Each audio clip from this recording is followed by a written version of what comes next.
Hi, everyone. Welcome to our virtual tour of Caracas, Venezuela today. We're going to start with the history and geography of the city, and then we're going to go into talking about its public transportation. And then after that, we'll go into what you could do around the city and some fun facts and events that go on. All right, first off, diving into history and geography.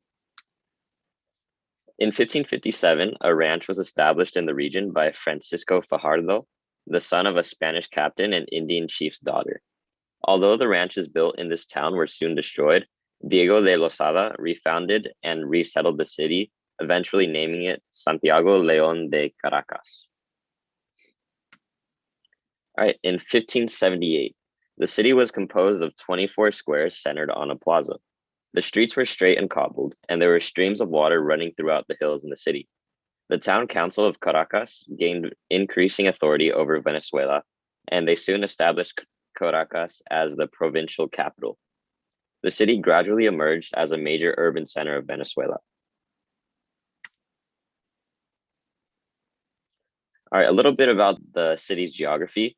It's near the Andes Mountains, which extend eastward from Colombia all across the northern portion of Venezuela. Some of the mountains in the city include the Cordillera del Litoral, which has an elevation of 8,600 feet, and El Avila, which has an elevation of 7,000 feet. The main river running through the valley is called El Rio Guaire, which unfortunately is polluted. All right, a little bit about the city's climate. As the elevation increases in the city, temperature generally decreases. Rainfall and humidity are high on areas that face eastward towards the major winds. Temperatures range from the mid 40s to low 90s in degrees Fahrenheit. And the rainy season is from May through November, while the dry season is from December through April. All right, a little bit about the city's transportation. Caracas Simón Bolívar International Airport is the main airport of the city.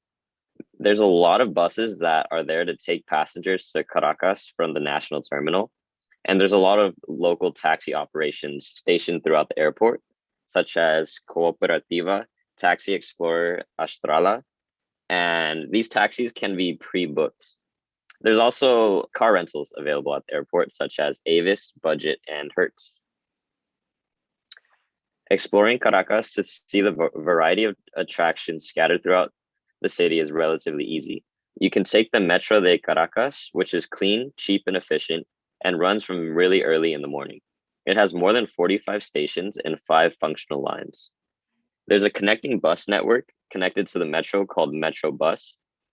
And when traveling by taxi, travelers are expected to decide a price with the driver before setting off. And cycling is not recommended in the city due to the busy streets.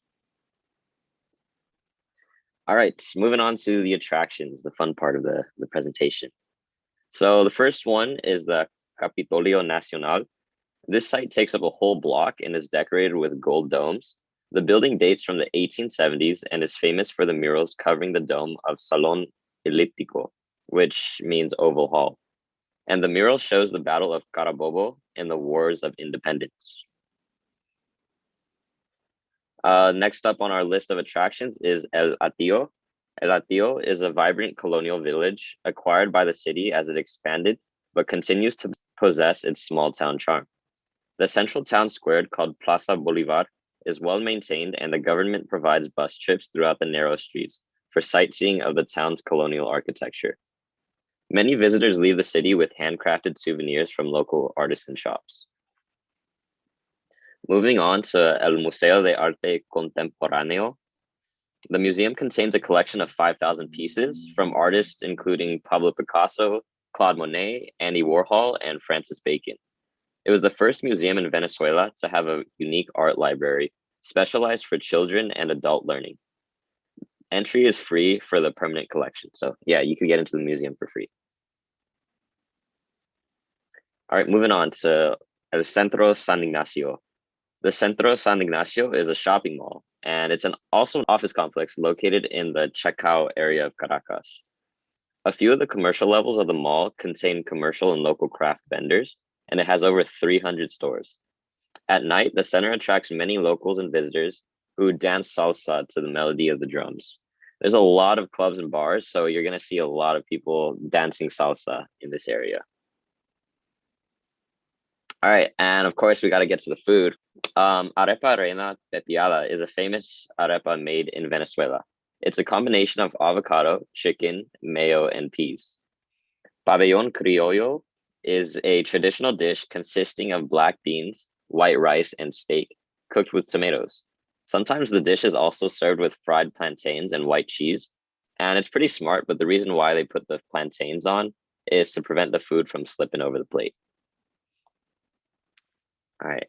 One of the most famous restaurants is called La Cocina de Franci. It's a Venezuelan cuisine in Caracas and is voted one of the best restaurants. It has contemporary art pieces along the walls and various Venezuelan specialties on their menu. Some of these dishes include the pilau guayanés, chicken stew with herbs and olive oil. Another restaurant is the Arepa Factory. It's more of a tourist spot, but it's where both locals and tourists visit to eat the best of the most traditional Venezuelan dishes, the arepa. Their arepas are made to order, so although it may take longer to receive your dish, the restaurant ensures that it is fresh. Some of the famous arepas that you could get from this restaurant include the capresa with grilled chicken, tomatoes, and basil. Another restaurant, Pollos en Brasas El Coyuco, is a classic polleria restaurant and is popular for its rotisserie chicken and yucca. They offer quick and efficient service and is considered a local fast food place. And they're open for 24 hours, which is always great.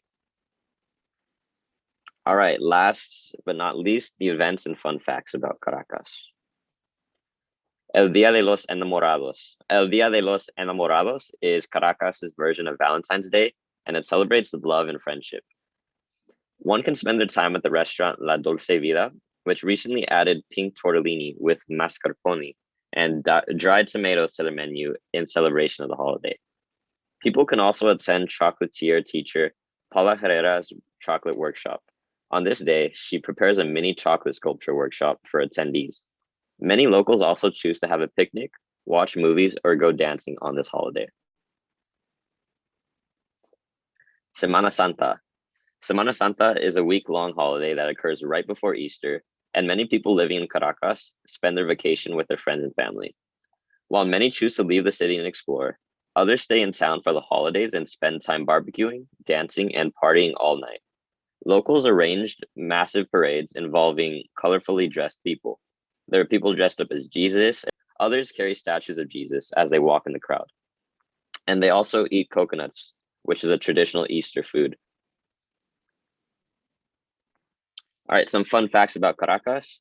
As of April 2019, the city's population was around 2 million people.